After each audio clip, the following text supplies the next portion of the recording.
Vâng, xin chào các bác. Hôm nay xin gặp lại các bác ở video tiếp theo. Video hôm nay em xin được hướng dẫn các bác tính diện tích trên sổ tay của phần mềm Filmmaster hãng Stack. Ok, sau khi mà các bác đo đạc tại hiện trường, các bác muốn tính diện tích thì các bác xem kết quả của chúng ta tổng diện tích bao nhiêu thì các bác chuyển sang tab công cụ.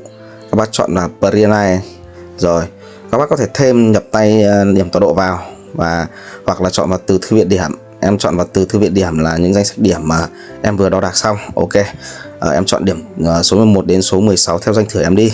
Sau khi các bác chọn xong, các bác ấn xác nhận cho em, rồi các bác ấn tính toán. Các bác có thể thấy không, ra hình thửa luôn, tổng diện tích, chu vi và hình thửa khoảng cách cạnh từ điểm 14 đến 15 rồi các điểm với nhau. Rất là tiện ích luôn đúng không các bác? Cảm ơn các bác đã xem video rất nhiều. Hẹn gặp lại các bác ở video tiếp theo. Xin chào các bác ạ.